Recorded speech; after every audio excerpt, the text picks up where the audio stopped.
जय श्री श्याम दोस्तों, आस्तिक कहानियों में आपका स्वागत है। संपूर्ण भागवत संक्षिप्त में आज हम पढ़ेंगे छठा स्कंद, विप्र अजामिल की कथा। बोलो श्री कृष्ण भगवान ने की जय। राजा परीक्षित ने कहा, हे मुनिवर, ऐसा कोई उपाय बताएं जिससे मानव योनि प्राप्त जीव को नरक में नहीं जाना पड़े।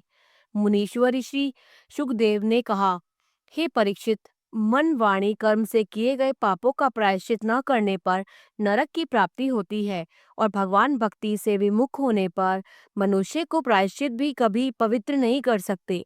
भगवान वासुदेव के पद पंकज में मन लगाने से मानव सदा के लिए पवित्र हो जाता है। इस संबंध में एक पूर्व काल की कथा सुनो। कानकुब्ज देश में एक अजामिल नामक पापी ब्राह्मण रहता था, जो अनेकों अधर्म कार्य करता रहता था। उसके 10 पुत्र थे। उनमें से सबसे छोटे पुत्र नारायण से उसे बहुत प्यार था। हर समय वह उसे कहता रहता, नारायण पानी लाओ, नारायण खाना लाओ, नारायण बाजार जाओ, इत्यादि इत्यादि। अर्थात दिन में 50 बार वह अपने पुत्र नारायण को किसी न किसी काम में आदेश करता रहता था। जब उसकी मृत्यु का क्षण आया तो उसके प्राण को लेने यमदूत पहुंचे। उसका प्राण जब निकलने लगा तो अपने स्नेही छोटे पुत्र को हृदय से पुकारते हुए अजामिल बोला, नारायण, अब मैं जा रहा हूँ। बस क्या था, उसी वक्त भगवान नारायण के दूत भी वहां आ दमके। यमराज के दूत उसे पापी समझकर नरक में ले जाना चाहते थे, और भगवान विष्णु के दूत विष्णुलोक। दोनों दूतों के बीच धर्म युद्ध होते होते महायुद्ध होने की संभावना हो गई। तभी धर्मराज वहां पर उपस्थित हो गए। उन्होंने कहा, दूतों, ये अजामिल नित्य ही खाते वक्त, सोते वक्त, रोते वक्त, यानी हर समय नारायण को पुकारा करता था। भगवान के नाम को जाने या अनजाने किसी भी रूप में मानव हंसता है तो वह स्वर्ग का अधिकारी होता है, धर्मराज के फैसले का अधिकारी होता है। धर्मराज के फैसले को सभी माने गए और अजामिल को विष्णु लोक प्राप्त हुआ। इसीलिए हे परीक्षित, जो भगवान के नाम को नित्य जपेगा उसे नरक में नहीं जाना पड़ेगा। बोले श्री कृष्ण भगवान ने की जय। दक्ष की सृष्टि में विघ्न डालने पर नारद को श्राप। परीक्षित ने कहा, हे महामुने श्री सुखदेव जी, अब हमें देवता असुर आदि की सृष्टि के संबंध में विस्तार पूर्वक ज्ञान दें। सुखदेव जी ने कहा, हे राजन, दक्ष की सृष्टि ब्रह्मा जी द्वारा हुई। तत्पश्चात दक्ष ने अपने मन से देवता, असुर, मनुष्य आदि बनाए। इसके बावजूद भी वो प्रजा न बढ़ी तो भगवान दक्ष ने तप करने को बैठ गए। कठिन तप के बाद उन्होंने भगवान श्री कृष्ण के दर्शन किए। उन्होंने कहा, हे महात्मा दक्ष, आपने संपूर्ण सिद्धियां प्राप्त कर ली हैं, अतः ध्यान से सुने। ब्रह्मा, विष्णु, मनु आदि सब मेरी ही विभूतियां हैं। तप मेरा हृदय है, विद्या शरीर है और देवता प्राण है। अतः मेरी आज्ञा को मानकर पंचजन की पुत्री अक्सिनी से विवाह कर मैथुन सृष्टि आरंभ करो, तभी प्रजा बढ़ेगी। दक्ष ने हर्षित हो अक्सिनी से विवाह कर 10,000 पुत्र पैदा किए और उन्हें भी सृष्टि करने का आदेश दिया। किंतु नारद जी के उपदेश पाकर वे सभी पुत्र पुनः ब्रह्म में लीन हो गए। इस पर दक्ष ने नारद जी को श्राप दिया कि हे नारद, तूने मेरे पुत्रों को बहका दिया। अब तो मैं तुझे शाप देता हूँ कि तेरा पैर किसी एक जगह पर कभी नहीं टिक सकेगा। नारद जी प्रसन्न हो शाप को स्वीकारते हुए लोकों में विचरण करने लगे। बोले श्री कृष्ण भगवान ने की जय। दक्ष के कन्या वंशों से सृष्टि विस्तार वर्णन। सुखदेव जी बोले, हे परीक्षित, ब्रह्मा के पुत्र दक्ष ने पुनः पिता के कहने पर 60 कन्याएं उत्पन्न की। उनमें से 10 धर्म को, 13 कश्यप को, 27 चंद्रमा को और 2 ऋषि अंगिरा को, 2 महर्षि कृशाश्च को तथा 6 कन्याएं ताक्ष्य ऋषि को दान में कर दी। धर्म से उत्पन्न पुत्रों को विवरण इस प्रकार है।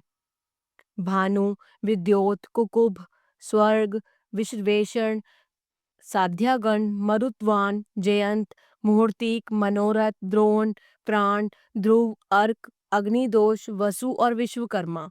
अंगिरा की पत्नी स्वधा से पितर और कद्रु से नाग और पतंगी से पक्षी और आदि पैदा हुए। चंद्रमा की पत्नियों से दक्ष के शापवश कोई संतान नहीं हुई। कश्यप जी की तिमी नाम की एक पत्नी से जल जंतु, सरमा से नाखूनों वाला पशु, सुरभि से खुरों वाला पशु और ताम्रा से पक्षी, मुनि से अप्सराएं और क्रोधवसा से सर्प आदि, ईला से वृक्ष, सूरमा से राक्षस, अनिष्ठा से गंधर्व और काष्ठा से घोड़े आदि, दनु से दानव पैदा हुए। दनु के पुत्र वैश्वानगर की उपदानवी हाथीशिरा, पुलोमा और कालका 3 पुत्रियां हुई। इन पुत्रियों में से पुलोमा और कालका से 60,000 दानव पैदा हुए। उन्हीं में से विप्रचित्त ने सिंह का पत्नी से 100 केतु पैदा किए। अदिति से आदित्य पैदा हुए और भगवान का अंशावतार भी पैदा हुआ।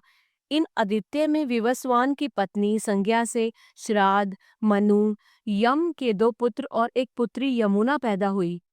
विवस्वान की दूसरी पत्नी छाया से शनेश्वर और सावर्णी, मनु 2 पुत्र हुए और तपनी नाम की एक पुत्री हुई। तपनी का ब्याह संवरण से हुआ। तत्पश्चात यह मैथुन सृष्टि बढ़ती चली गई। बोलो श्री कृष्ण भगवान ने की जय। नारायण कवच। सुखदेव जी से राजा परीक्षित ने कहा, हे ऋषिवर, हमें नारायण कवच का महात्म समझाएं। सुखदेव जी बोले, हे राजन, ओम नमो नारायण या ओम नमः भगवते वासुदेवाय मंत्र का जाप ही सबसे बड़ा कवच है।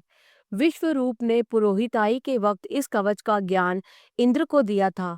एक बार इंद्र गुरु बृहस्पति को सभा में आए और देख आसन से खड़ा नहीं हुआ। इस पर क्रुद्ध होकर गुरु बृहस्पति अपने लोक को चले गए। तभी दानवों ने देवताओं पर चढ़ाई कर दी और भयानक संग्राम होने लगा। उस संग्राम में देवतागण के अंग छिन्न भिन्न होने लगे।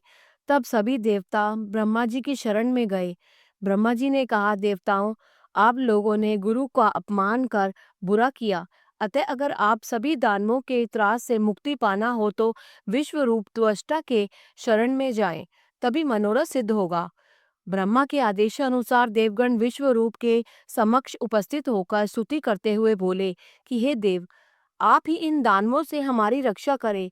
देवताओं की प्रार्थना से विश्वरूप प्रसन्न हो गए और उन्हें वासुदेव कवच का ज्ञान दिया, जिस कवच को इंद्र ने जपा और दानवों पर विजय पाई। हे परीक्षित, कवच का जाप इस प्रकार है। हे ओमकार स्वरूप परम ब्रह्म, गरुड़ की पीठ पर चरण धरे और 8 भुजाओं में शंख चक्र खड्ग बाण धनुष और पाश धारण किए हरि हमारी रक्षा करें। मत्स्य रूप भगवान जल जीवों से, वामन रूप स्थल में और विश्व रूप भगवान आकाश में मेरी रक्षा करें। नरसिंह सर्व संकटों से, वाराह मार्ग में भगवान नारायण मृत्यु से और नर अभिमान से और दत्तात्रेय पतन से, कपिल कर्म बंधन से, सनत कुमार कामदेव से, ऋषभदेव शनि से, बलराम काल से और शेषनाग सांपों से और कृष्ण बैरियों से मेरी रक्षा करें। राजन, इस प्रकार जो नित्य ही कवच का पाठ करता है वह मोक्ष को पा जाता है। बोलो श्री कृष्ण भगवान ने की जय। दधीचि ऋषि की अस्थि अस्त्र से वृत्रासुर का वध। बोलो श्री कृष्ण भगवान ने की जय। परीक्षित ने पूछा, मुनिवर, मैंने सुना है कि महर्षि दधीचि की अस्थि से वृत्रासुर ने चारों ओर से देवलोकों को घेर कर आक्रमण कर दिया। वह युद्ध में सब देवताओं के अस्त्र शस्त्र निगल गया। यह देख देवगण विस्मित हो नारायण की स्तुति करने लगे। अपनी स्तुति सुन भगवान प्रकट होकर बोले, हे देवताओं, आप लोग महर्षि दधीचि के पास जाएं और उन्हें स्तुति से खुश करके उनके शरीर को मांग लें और उनकी हड्डियों का जो वज्र बनाएंगे उससे वृत्रासुर का संहार कर सकेंगे। भगवान की वाणी को सुन सभी देवगण महात्मा दधीचि के पास पहुंचकर स्तुति करने लगे और उस स्तुति के बाद उनसे शरीर की मांग करने लगे। मुनि बोले, अहो भाग्य, यह मिट्टी का बना हुआ मेरा शरीर है, यह भी देवताओं के काम में आए तो जानो एक दिन था ही, अतः उन्होंने प्रसन्नता से विफल हो शरीर को त्याग दिया। तदनंतर देवता लोग उनके शरीर को उठा लाए और उनकी हड्डी से वज्र बनाकर वृत्रासुर को मार डाला। बोलो श्री कृष्ण भगवान ने की जय। ओम नमो भगवते वासुदेवाय। छठा स्कंद संपूर्ण हुआ।